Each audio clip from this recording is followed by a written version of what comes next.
저는 정말 민준 엄마입니다. 고급 결혼식장 입구에서 검은색 낡은 점퍼를 입은 할머니가 떨리는 목소리로 말했습니다.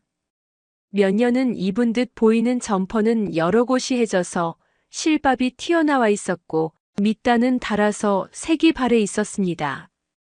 발에 신은 고무신은 한쪽 밑창이 벌어져 있었고 손에 든 보따리는 낡은 보자기로 여러 번 쌓여져 있었죠.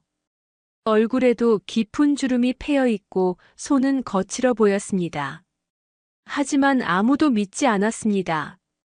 IT 대기업 후계자의 어머니가 그럴 리 없다고. 어머니는 이미 고급 한복으로 대기실에 계신다며 경비원들이 막아섰습니다. 그런데 몇 시간 후 충격적인 진실이 밝혀지게 됩니다. 은희님, 정말 은희님이 맞으십니까? 결혼식장에서 갑자기 무릎을 꿇은 신랑. 신부의 전 남편 앞에서 말이죠. 이 할머니가 우리 어머니잖아. 시골 할머니라고 무시당했던 그분의 진짜 정체는. 사연 시작 전 구독과 좋아요 눌러주세요.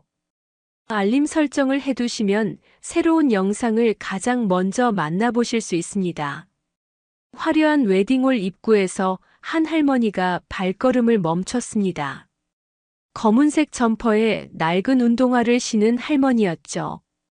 점퍼는 여러 해 동안 입어서 여기저기 색이 발해 있었고 소매 부분은 기름때로 얼룩져 있었습니다.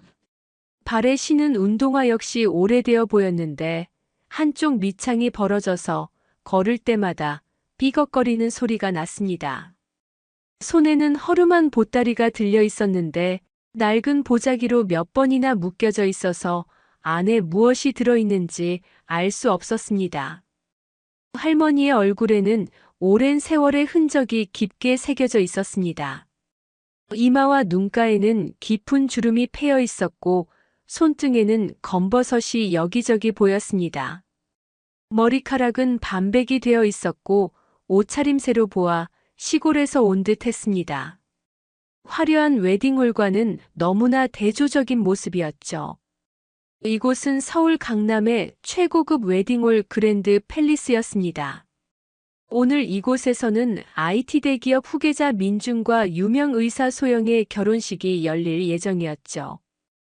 웨딩홀 로비에는 값비싼 꽃꽂이들이 장식되어 있었고 크리스털 샹들리에가 화려하게 빛나고 있었습니다. 하객들은 모두 고급 정장과 드레스로 차려입고 있었는데 할머니의 초라한 차림새와는 극명한 대조를 이루고 있었습니다. 할머니는 웨딩홀 입구에서 잠시 망설였습니다. 자신의 모습이 이런 화려한 곳에 어울리지 않는다는 것을 스스로도 알고 있었기 때문입니다. 하지만 오늘은 아들의 결혼식이었습니다. 무슨 일이 있어도 축하해주고 싶었죠. 경비원이 할머니 앞을 가로막았습니다. 정장을 말끔히 차려입은 경비원은 할머니의 차림새를 보고 의심스러운 눈빛을 보냈습니다. 어르신, 초대장 있으십니까? 할머니가 머뭇거리며 대답했습니다. 목소리에는 긴장감이 묻어 있었죠. 저는 신랑 어머니인데요. 민준이 어머니입니다. 경비원의 얼굴에 당황스러운 표정이 스쳤습니다. 오늘 결혼하는 신랑은 IT 대기업의 후계자였습니다. 그런데 이렇게 초라한 차림의 어머니라니 도저히 믿기 어려웠죠. 경비원은 할머니를 위아래로 훑어봤습니다. 검은 점퍼의 소매는 기름때로 얼룩져 있었고 바지는 여러 번 빨아서 색이 발해 있었습니다. 신발도 낡아서 한쪽이 벌어져 있는 상태였죠. 잠시만 기다려주세요. 경비원이 무전기를 들어 확인을 요청했습니다. 잠시 후 돌아온 대답은 뜻밖이었습니다. 신랑 어머니는 이미 도착하셨습니다. 고급 한복을 입고 대기실에 계신데요. 할머니의 얼굴이 당황스러워졌습니다. 분명 자신이 민준의 친어머니인데 말이죠. 하지만 경비원은 믿으려 하지 않았습니다. 오히려 할머니를 수상하게 바라보기 시작했죠. 그때 웨딩홀 안에서 나온 한 여성이 할머니를 발견했습니다. 신부 소영의 이모였는데 값비싼 명품 드레스를 입고 있었습니다. 목에는 진주 목걸이를 걸고 있었고 손목에는 고급 시계가 반짝이고 있었죠. 어머, 저 할머니가 누구야? 거지 같은 차림으로. 여기는 왜 온 거지? 옆에 있던 신부의 삼촌이 거들었습니다. 그 역시 고급 정장을 입고 있었는데 할머니를 보는 시선이 차가웠습니다. 아마 구걸하러 온 거 아니야? 요즘 결혼식장에 이런 사람들이 종종 와. 할머니는 자신을 향한 수군거림에 얼굴이 빨개졌습니다. 하지만 꿋꿋이 서서 아들을 기다렸죠. 마음속으로는 민준이가 나타나면 오해가 풀릴 거야라고 생각했습니다. 그때 신부 측 어머니가 밖으로 나왔습니다. 의사 가문의 부인답게 고급스러운 한복을 입고 있었는데 그 품격 있는 모습은 할머니와 극명한 대조를 이뤘습니다. 한복의 재질도 최고급 비단이었고 색깔도 우아하게 조화를 이루고 있었죠. 무슨 일이에요? 경비원이 상황을 설명했습니다. 신부 어머니는 할머니를 위아래로 훑어보더니 코웃음을 쳤죠. 그녀의 표정에는 노골적인 경멸이 드러나 있었습니다. 신랑 어머니는 우리 사돈이 지금 안에 계신데요. 아마 착각하신 것 같네요. 할머니가 떨리는 목소리로 말했습니다. 저는 정말 민준 엄마입니다. 민준이를 어릴 때부터 키웠어요. 신부 어머니의 표정이 더욱 차가워졌습니다. 주위의 시선들이 부담스러웠죠. 이런 초라한 사람이 자신의 사돈이라니 있을 수 없는 일이었습니다. 어르신, 여기는 고급 웨딩홀입니다. 이런 곳에 어울리지 않는 분들은 정중히 나가주시면 좋겠어요. 그 순간 할머니가 들고 있던 보따리에서 은은한 냄새가 났습니다. 아들을 위해 새벽부터 정성스럽게 만든 음식 냄새였죠. 신부의 친척들이 킥킥거리며 웃기 시작했습니다. 진짜 시골에서 온 거였네. 요즘 세상에 누가 그런 걸 들고 와? 냄새도 이상하고. 정말 이해할 수 없어. 할머니의 눈가에 눈물이 맺혔습니다. 하지만 여전히 그 자리를 떠나지 않았죠. 아들의 결혼식을 축하해주고 싶었으니까요. 제발이에요. 잠깐만이라도 민준이를 만나게 해주세요. 경비원이 난처한 표정을 지었습니다. 할머니의 간절한 표정을 보니 마음이 약해졌지만 신부 측 가족들의 시선이 부담스러웠죠. 그때 웨딩홀 안에서 턱시도를 말끔히 차려입은 신랑이 나왔습니다. 민준이었습니다. 그는 할머니를 보자마자 얼굴이 하얗게 질렸습니다. 턱시도를 완벽하게 차려입은 민준은 어머니를 보자마자 당황스러운 표정을 감추지 못했습니다. 새하얀 셔츠와 반짝이는 구두, 완벽하게 정돈된 헤어스타일에 그는 마치 다른 세계의 사람처럼 보였죠. 어머니의 초라한 모습과는 너무나 대조적이었습니다. 민준의 마음속에서는 복잡한 감정들이 교차했습니다. 어머니를 보는 반가움과 동시에 이런 중요한 자리에서 이렇게 초라한 모습으로 나타나신 것에 대한 당황스러움이 밀려왔죠. 특히 신부 측 가족들이 지켜보는 상황에서 체면이 서지 않았습니다. 어머니, 여기는 어떻게 오셨어요? 민준이 황급히 다가왔지만 그의 표정에는 당황스러움이 가득했습니다. 목소리도 평소보다 작았고 주위를 의식하는 듯한 모습이었죠.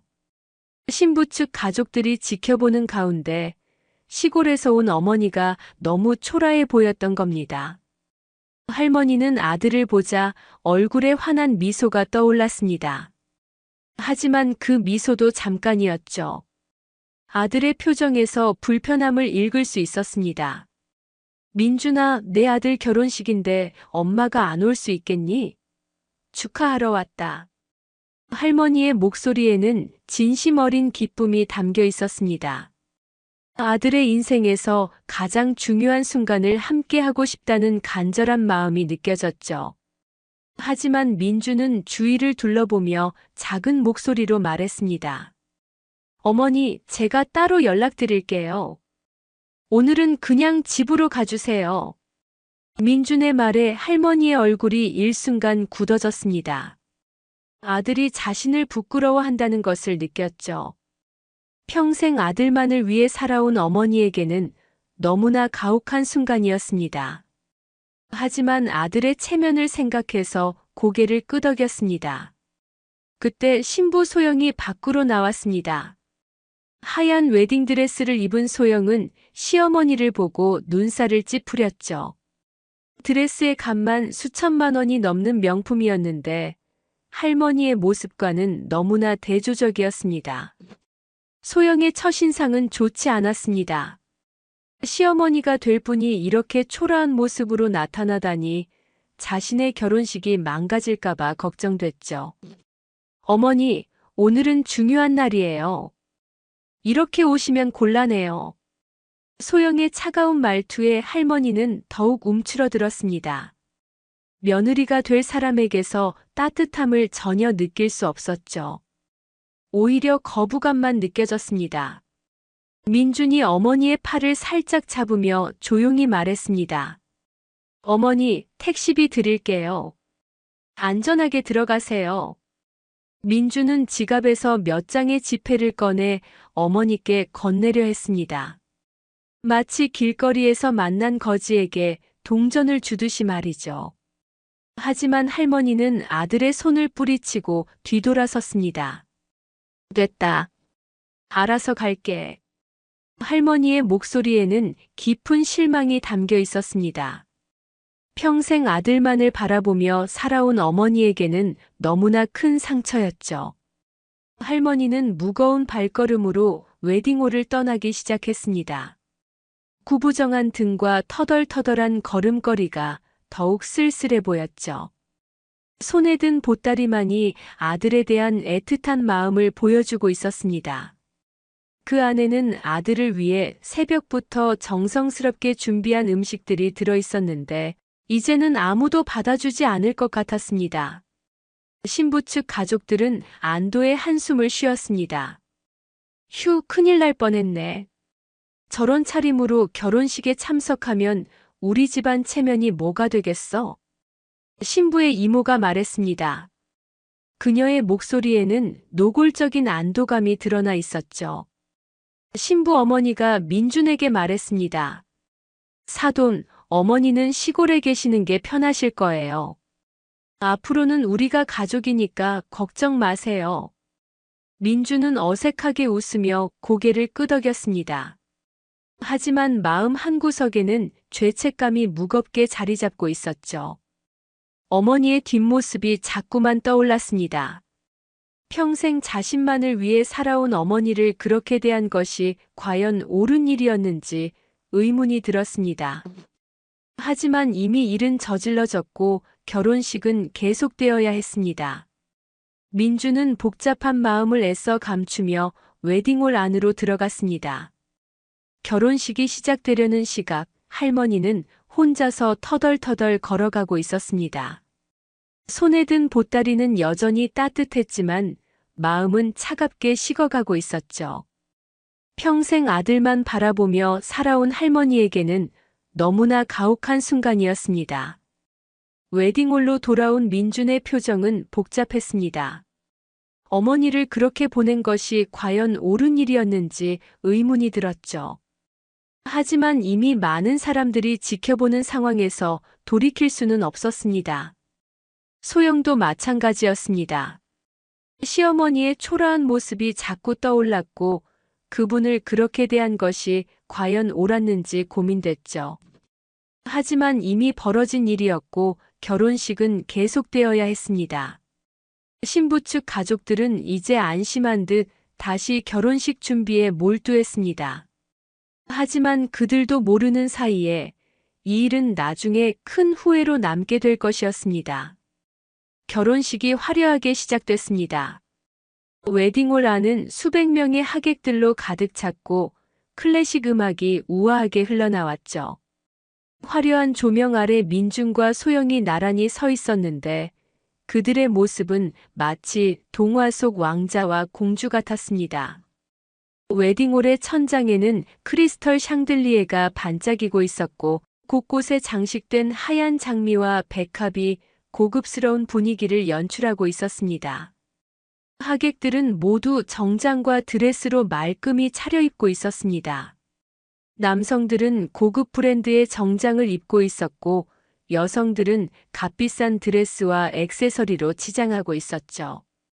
이곳에 모인 사람들은 대부분 사회적으로 지위가 높은 사람들이었습니다. 의사, 변호사, 대기업 임원들이 대부분이었죠. 하지만 신부 측 테이블에서는 끊임없는 수군거림이 이어지고 있었습니다. 아까 있었던 일로 인해 민준의 집안 배경에 대한 의심이 커지고 있었죠. 소영이가 정말 좋은 집안으로 시집갔다고 생각했는데 아까 그 할머니 보니까 좀 이상하네. 신부의 고모가 작은 목소리로 말했습니다. 그녀는 50대 중반의 여성으로 자신도 의사와 결혼해서 어느 정도 사회적 지위를 가지고 있었습니다. 그러자 옆에 있던 사촌 언니가 고개를 저으며 거들었죠. 맞아요. 아까 신랑 어머니라는 할머니 봤어요? 완전 시골 촌스러워 보이던데. IT 대기업 후계자 어머니가 그럴 리가 있나? 나도 봤어. 보따리나 들고 와서는. 요즘 세상에 누가 그런 걸 들고 결혼식에 와? 정말 이해할 수 없네. 신부 어머니가 한숨을 쉬며 거들었습니다. 그녀의 표정에는 여전히 불만이 가득했죠. 그래도 민준 씨 자체는 괜찮은 사람이에요. 어머니는 시골에 계시니까 자주 못 볼 거고 우리가 잘 관리하면 되죠. 하지만 친척들의 수군거림은 계속됐습니다. 누군가는 민준의 출신에 대해 더욱 직접적으로 의심하기 시작했죠. 혹시 신랑이 자수성가한 거 아닐까? 부모님 도움 없이 혼자 힘으로 올라온? 그럼 더 대단한 거지. 시골 출신인데 대기업 후계자까지 올라갔다니 말이야. 하지만 역시 출신은 숨겨지지 않는 법이야. 아까 그 할머니만 봐도. 맞아. 우리 딸이 고생할 것 같아. 이런 이야기가 계속되는 동안 민주는 점점 불편한 표정을 감추지 못했습니다. 어머니에 대한 이야기가 나올 때마다 가슴이 철렁했죠. 죄책감과 부끄러움이 뒤섞인 복잡한 감정이 그를 짓눌렀습니다. 민주는 자신의 과거를 숨기고 살아왔습니다. 실제로는 시골에서 자란 것이 맞았거든요. 어머니는 평생 고생하며 자신을 키워주셨는데 사회에 나와서는 그 사실을 부끄러워하며 숨기고 살았습니다. 특히 소영과 만난 후로는 더욱 그랬죠. 소영도 마찬가지였습니다. 시어머니의 초라한 모습이 자꾸 떠올랐고 친척들의 수군거림이 귀에 거슬렸죠. 하지만 이미 결혼식이 시작된 상황에서 어쩔 수 없었습니다. 소영아, 시어머니 일은 신경 쓰지 마. 우리가 다 알아서 할게. 소영의 어머니가 딸에게 속삭였습니다. 그 말에는 앞으로 시어머니와는 거리를 두겠다는 의미가 담겨 있었죠. 주례식이 끝나고 축가가 시작됐습니다. 유명 가수가 부르는 축가였는데 그 아름다운 선율이 웨딩홀을 가득 채웠죠. 하지만 민준의 마음은 전혀 평온하지 않았습니다. 어머니의 쓸쓸한 뒷모습이 계속 떠올랐거든요. 축가가 끝나고 반지 교환 순서가 시작됐습니다. 민준과 소영이 서로의 손에 반지를 끼워주는 모습을 보며 하객들은 박수를 쳤습니다. 하지만 그 순간에도 신부 측 테이블에서는 조용한 수군거림이 계속됐죠. 그래도 우리 소영이가 행복하면 되는 거 아니야? 맞아. 시어머니는 어차피 시골에 계시니까 자주 볼 일도 없을 거고.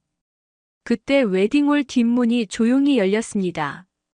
검은색 정장을 깔끔하게 차려입은 한 남자가 들어왔죠. 키가 크고 단정한 외모의 중년 남성이었는데 그의 품격 있는 모습이 눈에 띄었습니다. 몇몇 하객들이 그를 알아보기 시작했습니다. 저 사람은 소영 전 남편 아니야?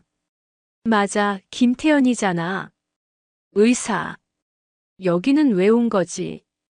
전 남편이 현재 남편 결혼식에 온다고. 이상하네. 웅성거림이 일기 시작했습니다. 하객들 사이에 긴장감이 돌았고 소영의 얼굴이 창백해졌죠. 민준도 뒤를 돌아보다가 태연을 발견했습니다. 순간 민준의 눈이 크게 뜨였습니다. 그 얼굴에는 놀라움과 함께 뜻밖의 반가움이 스쳤죠. 마치 오랫동안 찾던 사람을 만난 것처럼 말입니다. 태연의 등장으로 결혼식장의 분위기가 급속히 변하기 시작했습니다. 신부의 전 남편이 결혼식에 나타났다는 것은 보통 일이 아니었거든요. 하객들은 모두 무슨 일이 일어날지 궁금해하며 숨을 죽이고 지켜봤습니다. 갑자기 민준이 자리에서 일어났습니다. 하객들이 놀란 표정으로 지켜보는 가운데 민준은 태연에게 곧바로 다가갔죠. 웨딩홀 전체가 순식간에 조용해졌고 모든 시선이 민준과 태연에게 쏠렸습니다. 그런데 다음 순간 더욱 충격적인 일이 벌어졌습니다. 민준이 태연 앞에서 깊숙이 무릎을 꿇고 큰 절을 한 것이죠. 정중한 90도 인사였는데 그 모습에 하객들은 입을 다물지 못했습니다. 은희님, 정말 은희님이 맞으십니까? 민준의 목소리에는 감격이 가득했습니다. 웨딩홀이 순식간에 조용해졌고 심지어 배경음악도 멈춰버렸죠. 모든 사람들의 시선이 이 두 남자에게 집중됐습니다. 소영은 당황한 표정으로 자리에서 일어났습니다. 웨딩드레스를 입은 채로 서 있는 모습이 어색해 보였죠. 민준 씨, 지금 뭐 하는 거예요? 하지만 민준은 소영의 말을 듣지 못한 듯 태연만 바라보고 있었습니다. 그의 눈에는 눈물까지 글썽이고 있었죠. 소영 씨, 이분이 15년 전 저를 살려주신 은인이십니다. 하객들 사이에서 웅성거림이 커졌습니다. 신부의 전 남편이 신랑의 생명의 은인이라니 이게 무슨 상황인지 아무도 이해할 수 없었죠. 마치 드라마나 영화에서나 볼 법한 일이 현실에서 벌어지고 있었습니다. 태연은 담담한 표정으로 민준을 바라봤습니다. 그의 침착한 모습에서는 의사다운 품격이 느껴졌죠. 일어나세요. 옛날 일입니다. 하지만 민준은 쉽게 일어서지 않았습니다. 15년 동안 찾던 은인을 드디어 만났다는 감격이 너무 컸죠. 그때 신부 어머니가 날카로운 목소리로 물었습니다. 대체 무슨 일인지 설명해 주시겠어요? 이해할 수 없는 상황이네요. 민준이 흥분된 목소리로 말하기 시작했습니다. 15년 전 산골 마을에서 있었던 일이었죠. 15년 전 제가 대학생이었을 때 일입니다. MT를 갔다가 혼자 산행을 하던 중 길을 잃었어요. 비가 쏟아지는 가운데 산사태가 일어났고 저는 흙더미에 깔려 꼼짝도 못했습니다. 하객들이 숨을 죽이며 민준의 이야기에 귀를 기울였습니다. 죽을 줄 알았습니다. 온몸이 흙에 파묻혀서 숨도 제대로 쉴 수 없었어요. 그때 우연히 그곳을 지나던 분이 바로 태연 선생님이셨습니다. 태연이 고개를 끄덕이며 그때를 회상했습니다. 의대생이었던 태연 선생님이 위험을 무릅쓰고 저를 구해내셨어요. 하지만 제 상태는 심각했습니다. 갈비뼈가 부러지고 내장이 손상된 상태였죠. 민준의 설명에 하객들은 점점 몰입하게 됐습니다. 특히 소영은 복잡한 표정으로 태연을 바라봤죠. 병원까지는 너무 멀었습니다. 이분이 없었다면 저는 그날 죽었을 겁니다. 태연이 응급처치를 통해 민준을 살려냈다는 이야기에 하객들은 감탄했습니다. 하지만 민준의 이야기는 여기서 끝나지 않았죠. 그리고 그때 태연 선생님을 도와주신 할머니가 계셨습니다.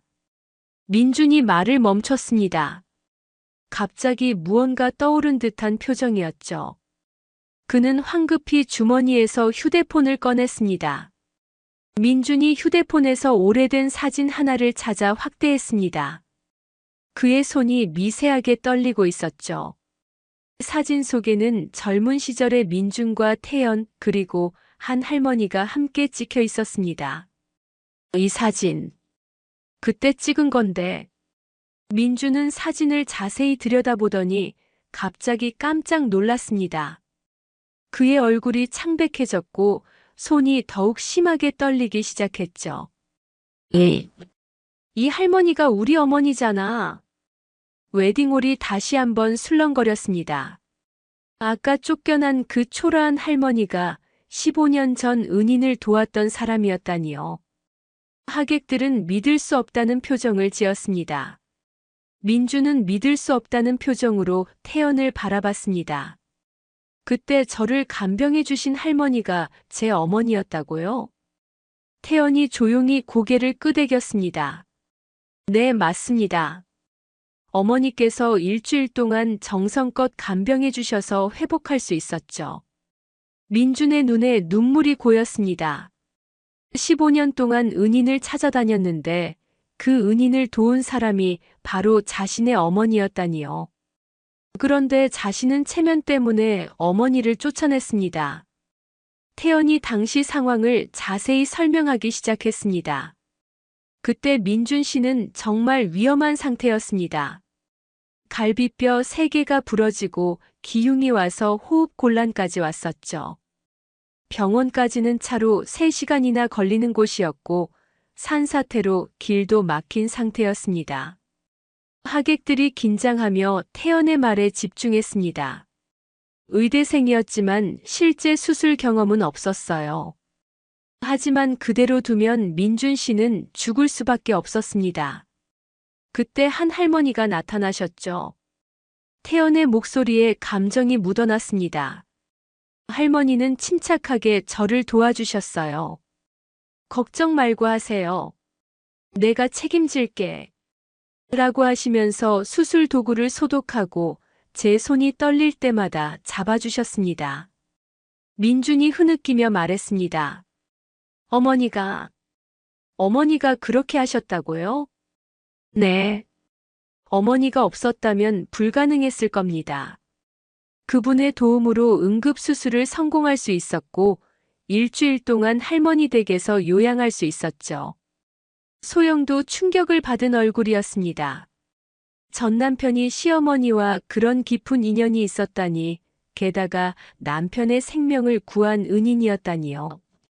아까 시어머니를 차갑게 대했던 것이 너무 후회됐습니다. 신부 어머니도 당황한 기색이 역력했습니다. 시골 촌놈이라고 무시했던 할머니가 이런 숨겨진 이야기를 갖고 있었다니요. 친척들도 서로 눈치를 보며 조용해졌습니다. 아까 그렇게 비웃고 무시했던 것이 부끄러워졌죠. 민준이 갑자기 밖으로 뛰쳐나갔습니다. 어머니를 찾으러 간 것이었죠. 하지만 이미 할머니는 떠난 뒤였습니다. 민준은 절망적인 표정으로 돌아왔습니다. 어머니, 제가 어머니를 그렇게 보냈습니다. 태연이 조용히 말했습니다. 어머니는 항상 그러셨어요. 아들이 잘 되기만 하면 된다고 자신은 괜찮다고 하시면서요. 민준은 눈물을 흘리며 주저앉았습니다. 화려한 결혼식장이 갑자기 차갑게 느껴졌죠. 체면과 허영에 가려져 있던 진실이 드러나는 순간이었습니다. 태연의 등장으로 웨딩홀은 완전히 혼란에 빠졌습니다. 하객들은 이해할 수 없는 상황 전개에 수군거리기 시작했죠. 신부의 전 남편이자 신랑의 생명의 은인이라는 기묘한 관계가 모든 이들을 당황하게 만들었습니다. 이게 무슨 드라마야? 전 남편이 은인이라니 말이 되는 소리야? 그런데 그 할머니가 정말 신랑 어머니가 맞나? 너무 이상한데. 소영은 복잡한 표정으로 태연을 바라봤습니다. 3년 전 갑작스럽게 이혼을 요구했던 전 남편이 이런 모습으로 다시 나타날 줄은 몰랐죠. 태연은 여전히 담담한 표정이었습니다. 축하하러 왔습니다, 소영. 소영의 목소리가 떨렸습니다. 왜 지금 와서? 민준이 어머니를 찾으러 나갔다가 실패하고 돌아왔을 때 태연이 그에게 다가갔습니다. 민준은 여전히 눈가가 붉어진 상태였죠. 은희님, 정말 죄송합니다. 어머니를 그렇게 대접해드렸어야 했는데. 태연이 민준의 어깨를 두드렸습니다. 과거는 과거일 뿐입니다. 중요한 건 지금이죠. 그때 신부 측 친척 중 한 명이 의심스러운 눈빛으로 물었습니다. 그런데 왜 갑자기 나타나신 거죠? 전처의 결혼식에 오는 게 예의인가요? 태연은 잠시 망설이다가 입을 열었습니다. 사실 오늘 꼭 와야 할 이유가 있었습니다. 모든 사람들의 시선이 태연에게 쏠렸습니다. 그는 주머니에서 낡은 서류 봉투를 꺼냈죠. 이건 15년 전 그 할머니께서 제게 맡기신 서류입니다. 언젠가 민준 씨를 다시 만나게 되면 꼭 전해달라고 하셨죠. 민준이 놀란 눈으로 서류를 받았습니다. 떨리는 손으로 봉투를 열었는데 그 안에는 놀라운 내용이 담겨 있었습니다. 민준이 서류를 펼쳐보는 동안 태연이 15년 전 그날의 상황을 더 자세히 설명하기 시작했습니다.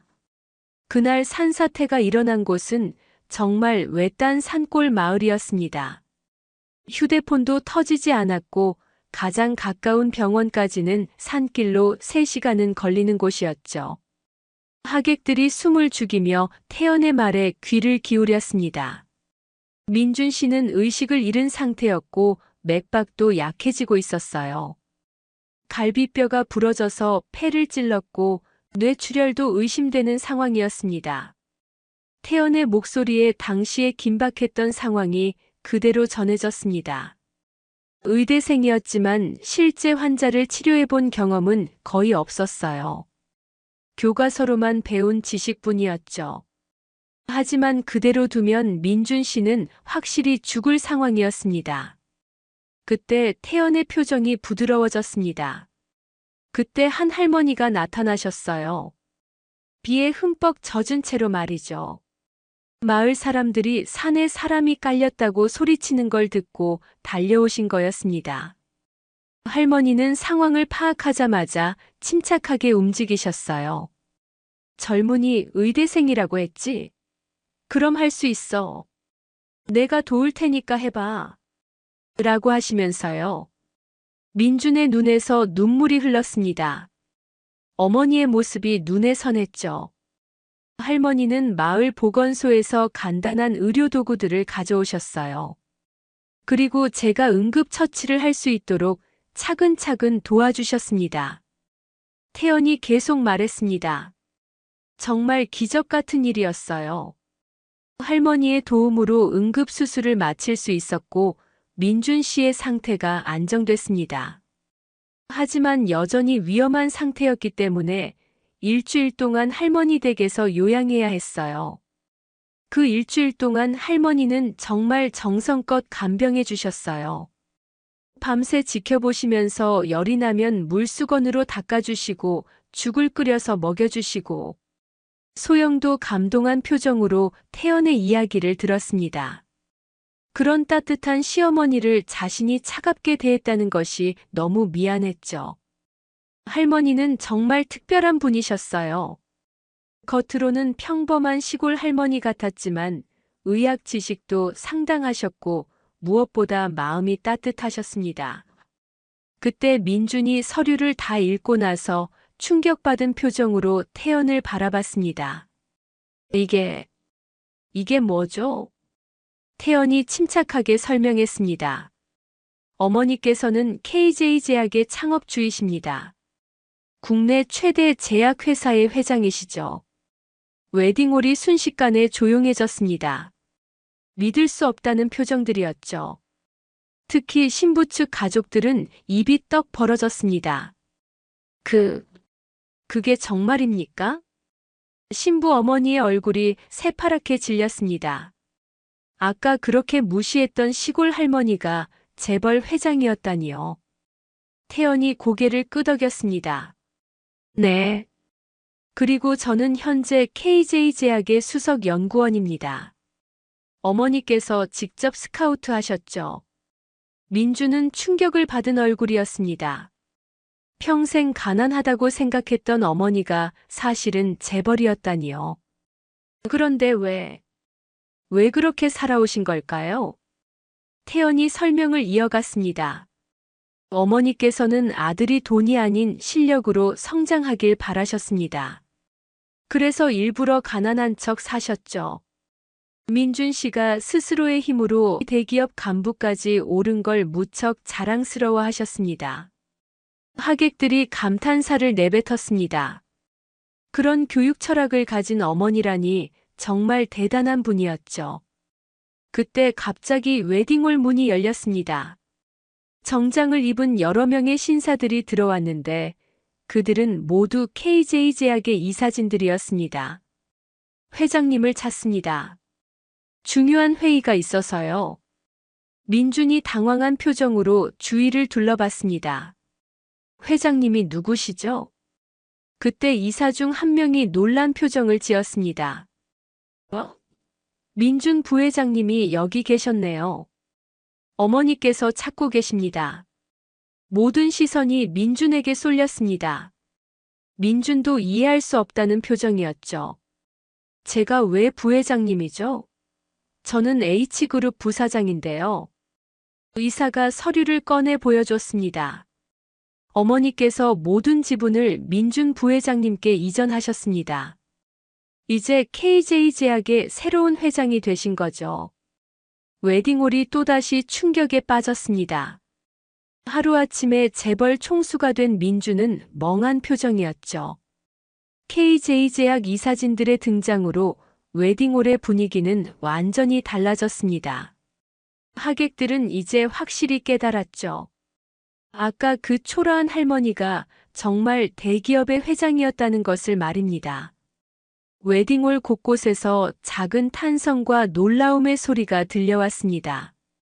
민주는 여전히 현실을 받아들이기 어려워했습니다. 평생 가난하다고 생각했던 어머니가 사실은 재벌 회장이었고 자신이 하루아침에 그 회사의 후계자가 되었다니 믿을 수 없는 일이었죠. 손에 든 서류를 다시 한번 확인해 봤지만 분명히 자신의 이름으로 된 지분 이양서였습니다. 정말 모든 게 사실인가요? 민준의 목소리에는 혼란이 가득했습니다. 30년 넘게 알고 지낸 어머니에 대해 이렇게 중요한 사실을 몰랐다는 것이 현실로 받아들여지지 않았습니다. 한 이사가 정중하게 설명했습니다. 그의 목소리는 존경심이 가득했죠. 네, 부회장님. KJ 제약은 현재 국내 제약업계 1위 기업입니다. 직원 수만 5천 명이 넘고 연간 매출이 2조 원에 달하는 대기업이죠. 다른 이사가 덧붙였습니다. 회장님께서는 30년 전 작은 제약회사로 시작해서 지금의 KJ 제약을 만드셨습니다. 국내뿐만 아니라 해외에도 여러 지사를 두고 있어요. 하객들이 연신 감탄사를 연발했습니다. 특히 신부 측 가족들은 아직도 믿기 어렵다는 표정이었죠. 몇 시간 전까지만 해도 시골 할머니라고 무시했던 분이 이런 거대한 기업의 회장이었다니 말입니다. 그런데 왜 회장님께서는 그렇게 소박하게 사셨던 건가요? 신부 어머니가 조심스럽게 물었습니다.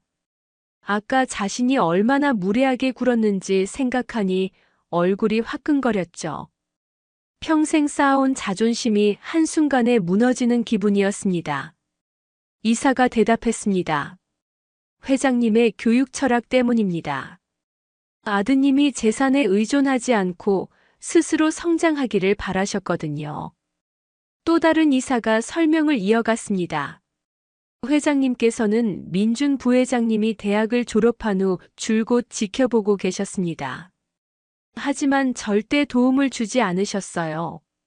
스스로의 능력으로 성공하기를 바라셨거든요. 민준의 눈에 눈물이 고였습니다. 어머니의 깊은 사랑과 교육 철학을 이제야 이해할 수 있었죠. 자신이 IT 대기업에서 승진할 때마다 얼마나 기뻐하셨는지, 그런데 그 모든 것을 혼자 감당하며 지켜보셨다는 것이 얼마나 힘드셨을지 생각하니 가슴이 먹먹했습니다. 그럼 제가 H그룹에서 승진할 때마다 민준이 떨리는 목소리로 물었습니다. 네, 회장님께서는 무척 자랑스러워 하셨습니다. 내 아들이 정말 훌륭하게 자랐다고 하시면서 눈물을 흘리신 적도 있어요. 이사의 대답에 민준은 더욱 눈물이 났습니다. 어머니가 혼자서 얼마나 외로우셨을지, 그리고 자신을 얼마나 자랑스러워 하셨을지 생각하니 가슴이 아팠습니다. 태연이 조용히 말했습니다. 어머니께서는 정말 특별한 분이십니다. 재산을 숨기고 30년을 시골에서 사셨죠. 그때 갑자기 더 많은 인물들이 웨딩홀로 들어오기 시작했습니다. 정계와 재계의 유명 인사들이었죠. 그들은 모두 할머니께 정중히 인사를 드리러 온 것이었습니다. 웨딩홀 입구가 갑자기 혼잡해졌습니다. KJ제약 회장님 아드님 결혼 소식을 듣고 왔습니다. 한국의 대기업 회장들이 줄줄이 들어왔습니다. 그들은 모두 할머니를 깍듯이 대했죠. 평소라면 절대 만날 수 없는 거물들이 한자리에 모인 것이었습니다. 회장님 덕분에 저희 회사가 어려운 시기를 넘길 수 있었습니다. 정말 잊지 않겠습니다. 하객들은 더욱 놀랐습니다. 이 할머니가 대체 어떤 분이기에 이런 거물들이 고개를 숙이는 걸까요? 신부 측 하객들은 이제 완전히 입이 떡 벌어진 상태였습니다. 한 이사가 자랑스럽게 설명했습니다. 우리 회장님은 한국 제약 산업의 개척자이십니다. 수많은 신약을 개발해 환자들을 구하셨고 자선 사업도 활발히 하고 계시죠. 전국에 무료병원과 요양원을 세우셨는데 절대 이름을 밝히지 않으셨습니다. 그래서 아무도 후원자가 누구인지 모르고 있었어요. 소영이 감동한 표정으로 말했습니다. 정말 대단한 분이시네요. 민주는 점점 더 죄책감에 빠져들었습니다. 그런 훌륭한 어머니를 자신이 체면 때문에 쫓아냈다니요. 단순히 재벌이라는 것을 떠나서 이렇게 많은 사람들을 도우며 살아오신 어머니를 자신이 얼마나 모질게 대했는지 깨달았습니다. 그때 한 이사가 태연을 가리키며 말했습니다. 그리고 태연 박사님은 우리 회사의 핵심 인재이십니다. 혁신적인 신약 개발을 이끌고 계시죠. 태연이 겸손하게 고개를 숙였습니다. 모두 회장님 덕분입니다. 그때 또 다른 놀라운 사실이 밝혀졌습니다. 사실 회장님께서는 지난 3년간 특별한 프로젝트를 진행하고 계셨습니다. 모든 사람들의 관심이 집중됐습니다. 웨딩홀이 다시 한번 조용해졌죠. 바로 태연 박사님을 위한 신약 개발이었습니다. 소영이 깜짝 놀랐습니다. 태연을 위한 신약이요? 이사가 설명했습니다. 태연 박사님이 희귀병 진단을 받으셨을 때 회장님께서 직접 나서신 것입니다. 전 세계 최고의 연구진을 모아 신약 개발에 착수하셨죠. 민준이 더욱 놀란 표정을 지었습니다. 그럼 어머니께서 태연 선생님을 위해? 네. 3년 동안 투자한 금액만 500억 원이 넘습니다.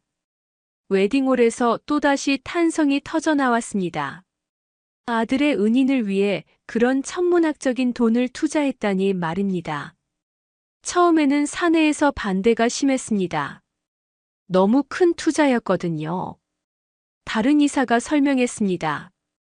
하지만 회장님께서는 태연은 내 아들의 은인이다. 그 정도는 당연한 일이라고 하시면서 개인 자산까지 털어놓으셨습니다. 할머니의 보은 정신과 인간에 대한 깊은 사랑이 느껴지는 순간이었습니다. 단순히 돈이 많은 재벌이 아니라 진정한 인간미를 가진 분이었던 것입니다. 그리고 놀랍게도 태연 박사님께서도 포기하지 않으셨습니다. 병상에서도 연구를 계속하시면서 직접 신약 개발에 참여하셨죠. 태연이 당시를 회상하며 말했습니다. 어머니의 도움 없이는 불가능했을 일입니다. 그리고 살고 싶다는 의지가 있었기 때문이죠. 결국 작년에 임상시험을 통과했고 태연 박사님이 첫 번째 완치자가 되셨습니다. 하객들이 뜨거운 박수를 보냈습니다. 죽음의 문턱에서 돌아온 기적 같은 이야기였으니까요. 그때 웨딩홀 안으로 더 많은 기업인들과 정치인들이 계속 들어왔습니다. 할머니의 정체가 알려지면서 한국의 내로라 하는 거물들이 모두 인사차 찾아온 것이었습니다. 회장님 오랜만입니다. 아드님 결혼을 축하드립니다. 이제 웨딩홀은 완전히 다른 분위기가 되었습니다. 단순한 결혼식이 아니라 한국 경제계의 거물들이 모인 역사적인 자리가 된 것이죠. 민주는 여전히 꿈을 꾸는 것 같았습니다. 몇 시간 전까지만 해도 평범한 IT 대기업 간부였는데 이제는 국내 최대 제약회사의 회장이 되어 있었으니까요. 하지만 무엇보다 큰 깨달음은 어머니의 위대함이었습니다. 단순히 돈이 많다는 것을 떠나서 이렇게 많은 사람들의 존경을 받으며 살아오신 분이었다는 것. 그리고 그런 어머니를 자신이 얼마나 모르고 살았는지에 대한 반성이었습니다. 모든 진실이 밝혀진 웨딩홀에서 민주는 여전히 충격에서 벗어나지 못했습니다. 어머니가 재벌 회장이었다는 사실도 놀라웠지만 자신이 하루아침에 재벌 총수가 되었다는 현실이 믿어지지 않았죠. 더욱이 15년 전 자신의 생명을 구해준 은인과 이렇게 재회하게 될 줄은 꿈에도 몰랐습니다. 하지만 아직 밝혀지지 않은 의문이 하나 남아 있었습니다. 태연과 소영이 왜 이혼했는지, 그리고 태연이 오늘 이 결혼식에 나타난 진짜 이유가 무엇인지 말입니다. 하객들도 모두 같은 궁금증을 갖고 있었죠. 웨딩홀 안의 분위기는 여전히 숨막힐 듯한 긴장감이 감돌고 있었습니다. 민준이 조심스럽게 입을 열었습니다. 그의 목소리에는 진심 어린 궁금증이 담겨 있었죠. 그런데 은희님, 소영과는 왜 이혼하신 건가요? 이렇게 좋은 분이신데. 순간 웨딩홀이 조용해졌습니다. 모든 사람들이 궁금해하던 질문이었죠. 태연과 소영이 왜 이혼했는지, 그리고 태연이 왜 결혼식에 나타났는지에 대한 진실 말입니다. 하객들의 숨소리마저 들릴 정도로 조용했습니다. 태연의 표정이 순간 어두워졌습니다. 지난 3년간의 고통스러운 기억들이 다시 떠오르는 듯 했죠. 소영도 긴장한 얼굴로 태연을 바라봤습니다. 3년 전 갑작스런 이혼 통보는 아직도 소영에게 큰 상처로 남아 있었습니다. 당시 태연은 아무런 설명도 없이 이혼을 요구했고 소영은 그 이유를 알 수 없어 혼란스러워했었죠. 태연이 깊은 한숨을 쉬며 무거운 입을 열었습니다. 그의 목소리는 떨리고 있었습니다. 제가 불치병 진단을 받았습니다. 하객들이 숨을 들이켰습니다. 태연의 고백은 충격적이었죠. 웨딩홀에 있던 모든 사람들이 믿을 수 없다는 표정을 지었습니다. 의사인 태연이 불치병이라니, 그것도 그래서 이혼을 했다니 말입니다. 몇몇 사람들은 손으로 입을 가렸고 어떤 이들은 고개를 가로저었습니다. 태연이 계속 설명했습니다. 그의 목소리는 점점 더 작아졌죠. 급성 골수성 백혈병이었습니다. 그것도 생존율이 10%도 안 되는 희귀한 형태였어요. 소영의 눈에서 순간 눈물이 흘렸습니다. 그동안 몰랐던 진실이 드러나는 순간이었죠. 태연이 왜 그렇게 갑작스럽게 이혼을 요구했는지, 왜 그렇게 차갑게 돌변했는지 이제야 이해할 수 있었습니다. 결혼 생활이 행복했던 만큼 그 충격은 더욱 컸죠. 태연은 담담한 목소리로 계속 설명했습니다. 당시의 절망적인 심정이 그대로 드러났죠. 의사들은 길어야 6개월이라고 했습니다. 항암 치료를 받아도 희망이 없다고 했어요. 그 당시 제가 받은 진단은 정말 절망적이었습니다. 하객들 사이에서 작은 탄식 소리가 들려왔습니다. 특히 의료진들은 그 병명이 얼마나 심각한 것인지 잘 알고 있었죠. 급성 골수성 백혈병, 그것도 희귀한 형태라니 정말 절망적인 상황이었습니다. 태연이 더 자세한 당시 상황을 설명하기 시작했습니다. 진단을 받았을 때 정말 하늘이 무너지는 것 같았습니다. 의사로서 그 병이 얼마나 무서운지 누구보다 잘 알고 있었거든요. 태연의 목소리에는 당시의 절망감이 그대로 담겨 있었습니다. 밤잠을 이룰 수가 없었어요. 소영이 옆에서 잠들어 있는 모습을 보면서 이제 곧 이 사람을 혼자 남겨두고 떠나야 하는구나 생각하니 견딜 수가 없었습니다. 소영이 더욱 격하게 울기 시작했습니다. 민준이 아내를 위로하며 안아주었죠. 태연이 계속 말했습니다. 매일 거울을 보면서 언제까지 이 모습을 유지할 수 있을까 생각했어요. 항암 치료를 시작하면 머리카락도 빠지고 몸무게도 급격히 줄어들 텐데 소영이 그런 제 모습을 보며 고통받을 거라 생각하니. 민준이 놀란 표정으로 물었습니다. 그래서 소영 씨와 이혼하신 건가요? 태연이 고개를 끄덕였습니다. 그의 눈가에는 당시의 고통스러운 기억이 스쳐 지나갔죠. 네. 소영이 저 때문에 고통받는 걸 볼 수 없었어요. 혼자서도 충분히 행복할 수 있는 사람이니까요. 소영이 흐느끼며 말했습니다. 목소리가 떨리고 있었죠. 바보. 왜 혼자 결정한 거예요? 함께 싸울 수 있었는데. 태연의 표정이 더욱 쓸쓸해졌습니다. 당시의 심정을 떠올리는 것만으로도 가슴이 아팠죠. 당신이 매일 병원에서 울면서 저를 간병하는 모습을 상상할 수 없었어요. 차라리 미움받고 떠나는 게 낫다고 생각했죠. 하객들도 눈시울을 적셨습니다. 사랑하는 사람을 위해 스스로 악역을 자처한 태연의 마음이 느껴졌죠. 진정한 사랑이 무엇인지 보여주는 순간이었습니다. 몇몇 여성 하객들은 이미 울음을 터뜨렸습니다. 태연이 더 구체적인 당시 상황을 설명했습니다. 이혼 서류에 사인할 때 손이 너무 떨려서 제대로 쓸 수가 없었어요. 하지만 소영을 위해서는 그래야 한다고 생각했습니다. 소영에게는 다른 남자와 만나고 있다고 거짓말했어요. 그래야 저를 미워하며 깨끗하게 정리할 수 있을 거라 생각했거든요. 소영이 더욱 울음을 터뜨렸습니다. 그때 얼마나 배신감을 느꼈는지, 그런데 그 모든 것이 자신을 위한 거짓말이었다니 말입니다. 그때 태연이 더 놀라운 이야기를 들려주기 시작했습니다. 그런데 병원에서 절망에 빠져 있을 때 민준 씨 어머니가 찾아오셨습니다. 민준이 놀라며 물었습니다. 어머니가요? 태연이 고개를 끄덕였습니다. 네. KJ 제약의 회장이라는 정체를 밝히시면서 제안하셨죠. 우리 회사로 와라. 내 병을 고칠 신약을 개발하겠다고 말씀하시면서요. 모든 사람들이 할머니의 놀라운 결정에 감탄했습니다. 아들의 은인을 위해 그렇게까지 할 수 있다니 정말 대단한 어머니였죠.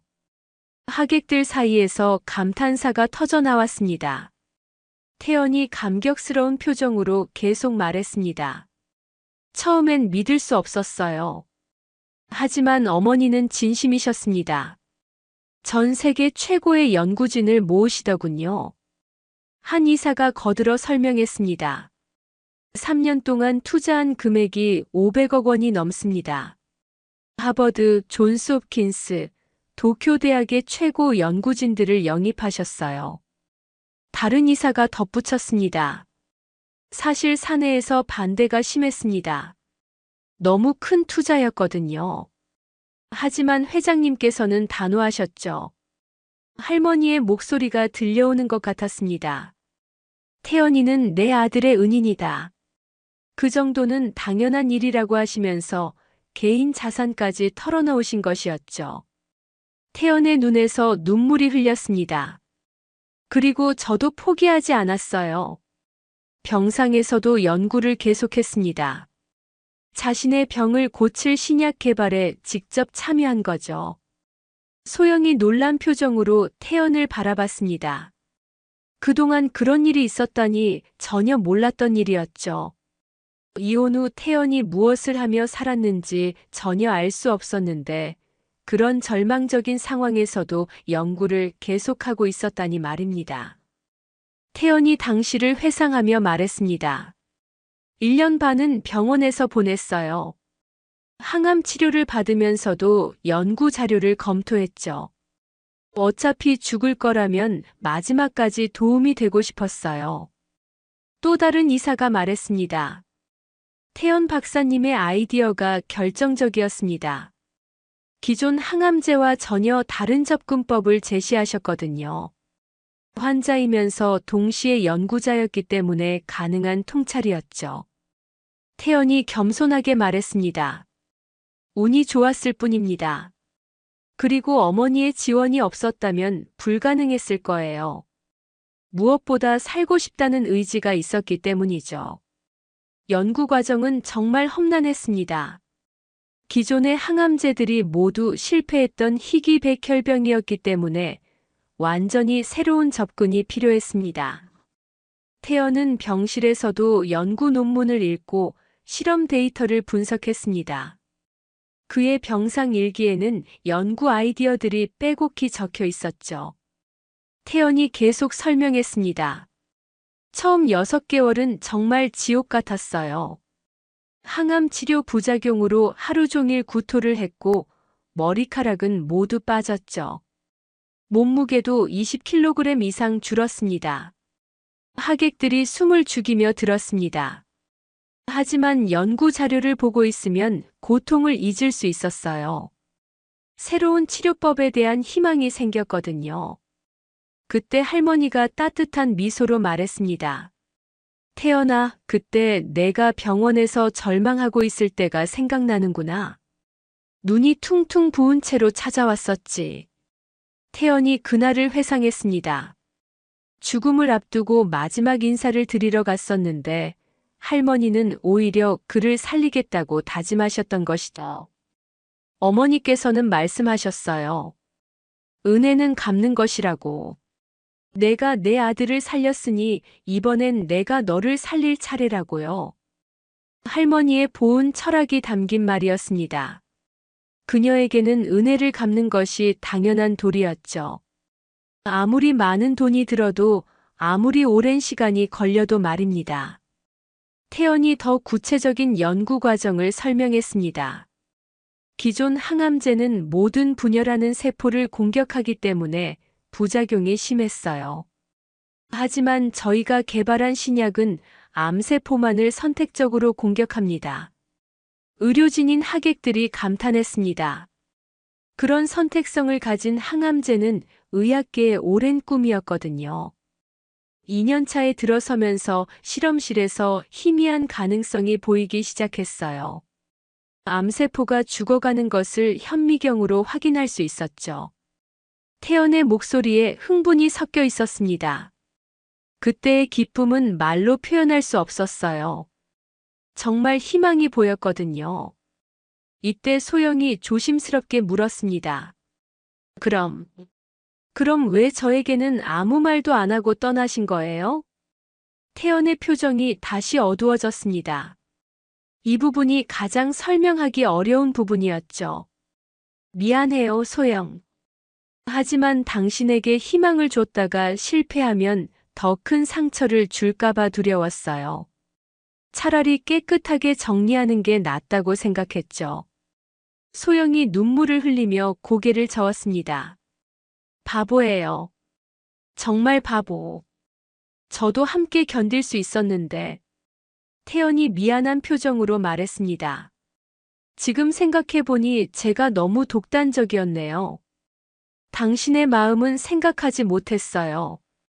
그때 한 이사가 말했습니다. 결국 작년에 임상시험을 통과하고 태연 박사님이 첫 번째 완치자가 되셨죠. 하객들이 박수를 쳤습니다. 죽음의 문턱에서 돌아온 태연의 이야기는 감동 그 자체였죠. 의학적으로도 기적에 가까운 일이었습니다. 소영이 울먹이며 물었습니다. 그럼 지금은 완전히 나으신 거예요? 태연이 밝게 웃으며 고개를 끄덕였습니다. 네. 6개월 전 검사에서 완치 판정을 받았어요. 이제는 건강합니다. 새로운 인생을 시작할 수 있게 됐죠. 민준이 두 사람을 바라보며 복잡한 표정을 지었습니다. 이런 사연이 있었다니 어떻게 받아들여야 할지 모르겠었죠. 그때 할머니가 지혜로운 목소리로 말했습니다. 과거는 과거야. 중요한 건 지금이지. 태연이도 새 생명을 얻었고 소영이도 새로운 사랑을 찾았잖아. 태연이 고개를 끄덕이며 민준과 소영을 바라봤습니다. 맞습니다. 저는 이제 새로운 인생을 살아가려고 해요.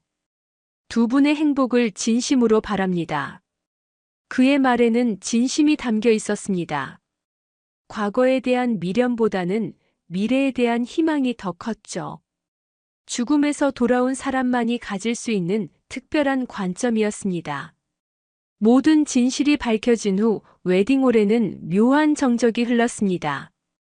충격과 감동이 뒤섞인 복잡한 감정들이 사람들의 마음을 가득 채웠죠.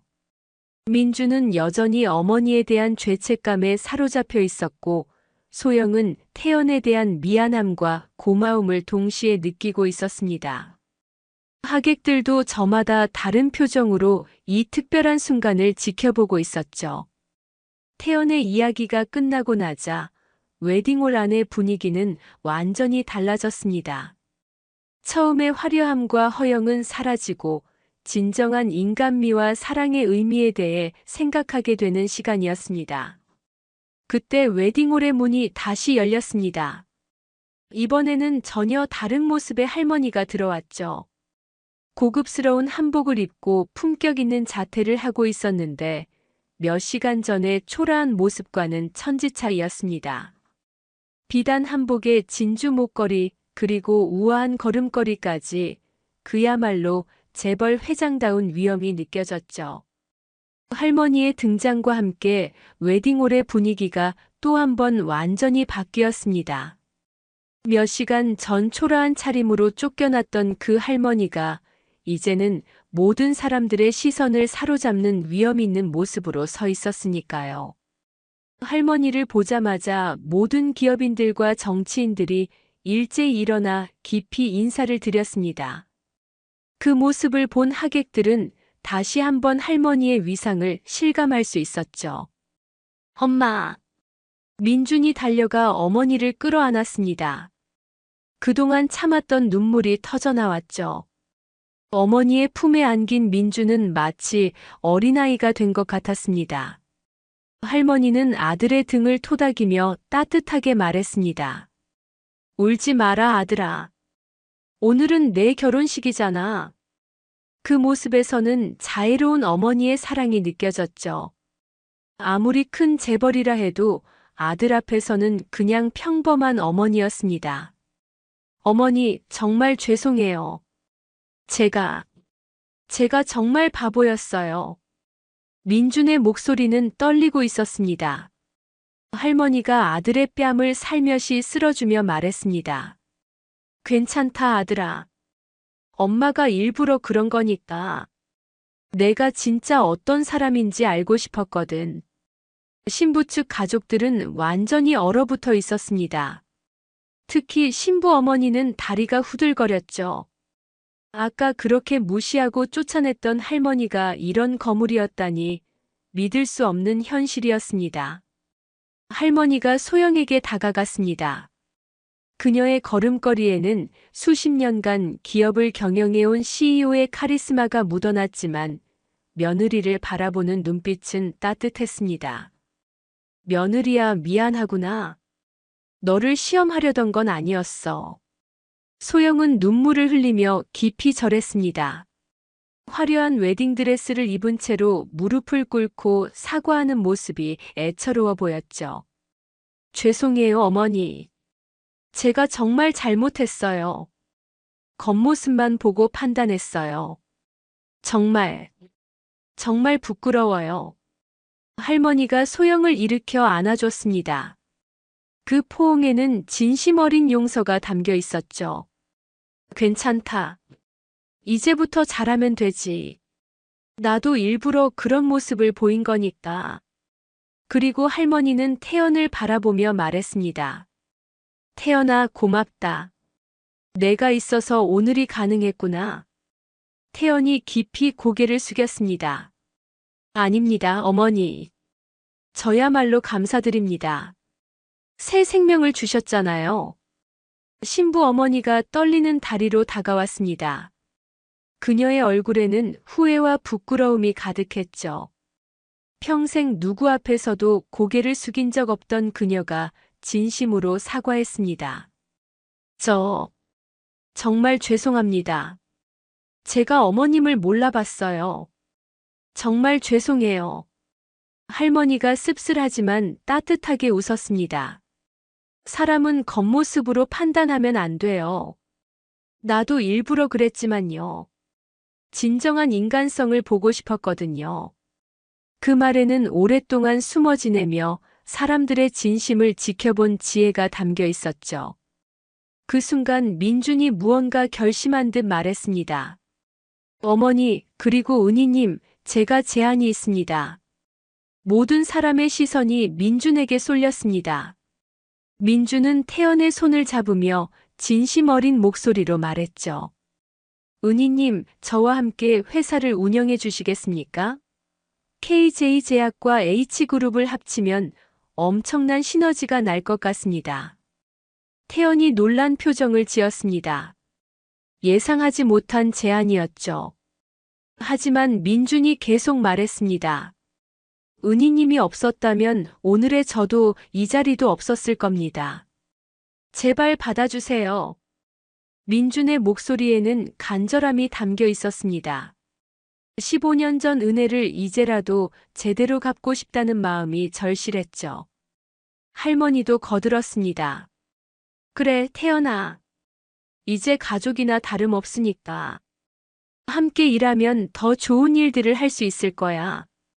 소영도 복잡한 표정이었지만 태연의 인품을 누구보다 잘 아는 만큼 반대할 이유는 없었습니다. 저도 찬성해요. 태연이 한참 고민하다가 입을 열었습니다. 한 가지 조건이 있습니다. 뭐든지 말씀하세요. 태연이 소영을 바라보며 말했습니다. 소영이 행복해야 합니다. 그게 제 유일한 조건이에요. 소영의 눈에서 다시 눈물이 흘렸습니다. 끝까지 자신을 생각해주는 태연이 고마우면서도 미안했죠. 민준이 소영의 손을 꼭 잡으며 말했습니다. 당연합니다. 소영을 누구보다 행복하게 해드리겠습니다. 할머니가 흐뭇한 표정으로 모두를 바라봤습니다. 자, 이제 결혼식을 계속하자. 음식이 식겠다. 웨딩홀에 다시 따뜻한 분위기가 흘렀습니다. 하지만 이제는 완전히 달라진 분위기였죠. 충격과 감동, 그리고 화해가 뒤섞인 특별한 결혼식이 됐습니다. 신부 어머니가 할머니 앞에서 무릎을 꿇었습니다. 평생 누구 앞에서도 고개를 숙인 적 없던 그녀가 공개적으로 사과하는 모습이었죠. 정말 죄송해요, 어머님. 제가 너무 어리석었어요. 할머니가 신부 어머니를 일으켜 세웠습니다. 일어나세요. 저도 일부러 그런 거니까요. 이제 알았으니 됐어요. 그때 태연이 조용히 말했습니다. 어머니, 그리고 여러분. 제가 개발한 신약에는 특별한 의미가 있습니다. 모든 사람들이 태연에게 주목했습니다. 신약의 이름을 희망이라고 지었어요. 어머니께서 주신 희망, 그리고 환자들에게 줄 희망을 담아서요. 할머니가 가슴 뿌듯한 표정으로 말했습니다. 좋은 이름이구나. 정말 많은 사람들에게 희망이 될 거야. 태연이 계속 설명했습니다. 그리고 이 신약의 수익금 일부는 어머니의 뜻에 따라 가난한 환자들을 위해 쓰일 예정입니다. 민준이 감동한 표정으로 말했습니다. 정말 훌륭한 생각입니다. 저희 회사도 적극 동참하겠습니다. 할머니가 만족스럽게 고개를 끄덕였습니다. 그래, 돈보다 중요한 게 사람이야. 너희들이 그걸 안다니 기쁘구나. 결혼식은 예정대로 계속 진행됐습니다. 하지만 이제 모든 것이 달라 보였죠. 초라해 보였던 할머니가 사실은 재벌 회장이었고 신랑은 하루아침에 재벌 총수가 됐으며 전 남편은 생명의 은인이자 미래의 사업 파트너가 됐으니까요. 주례를 맡은 목사님도 당황한 기색이 역력했습니다. 준비해온 말씀을 급하게 바꿔야 했죠. 오늘은 정말 특별한 날입니다. 용서와 화해, 그리고 새로운 시작의 날이네요. 하객들도 모두 숙연해졌습니다. 돈과 명예보다 중요한 게 무엇인지 깨달은 순간이었죠. 결혼식이 한창 진행되는 가운데 기자들이 몰려들기 시작했습니다. KJ제약 회장의 정체가 드러났다는 소식이 퍼진 것이죠. 하지만 할머니가 손을 들어 조용히 시켰습니다. 오늘은 내 아들의 결혼식입니다. 취재는 다음에 하세요. 기자들은 할머니의 위험 있는 모습에 더 이상 들이댈 수 없었습니다. 결혼식이 끝나갈 무렵 할머니가 마지막으로 모든 사람들에게 말했습니다. 오늘 우리 모두가 배운 게 있다면 그것은 겉모습으로 사람을 판단하면 안 된다는 거예요. 그리고 진정한 사랑은 희생을 감수하는 거라는 것도요. 모든 하객들이 고개를 끄덕였습니다. 할머니는 계속 말했습니다. 이제 새로운 시작입니다. 민준과 소영은 행복한 가정을 꾸리고 태연은 새로운 인생을 시작하고 우리 모두는 더 나은 사람이 되어야겠죠. 박수가 터져 나왔습니다. 모두가 할머니의 말에 깊이 공감했으니까요. 결혼식이 끝나고 하객들이 하나둘 떠나기 시작했습니다. 하지만 아무도 오늘 있었던 일을 잊지 못할 것 같았죠. 용서와 화해가 만들어낸 아름다운 결말이었으니까요. 몇 달이 지난 후 KJ제약의 신약이 FDA 승인을 받았다는 소식이 들려왔습니다. 태연이 개발한 희망이라는 이름의 신약은 전 세계 환자들에게 진짜 희망을 주게 되었죠. 할머니의 뜻에 따라 원가로 공급되어 돈 때문에 치료받지 못하는 환자는 없어졌습니다. 그리고 태연은 노벨상 후보에까지 오르게 되었죠. 과거의 아픔과 오해는 모두 용서와 사랑으로 치유되었고, 이제 그들 앞에는 희망찬 미래만이 펼쳐져 있었습니다. 진정한 가족의 의미와 사랑의 힘을 보여준 감동적인 이야기였습니다. 한 사람의 이야기가 누군가의 위로가 되길 바라며 오늘의 이야기를 마칩니다. 구독과 좋아요는 저희에게 큰 힘이 됩니다. 건강하고 행복한 하루 되세요.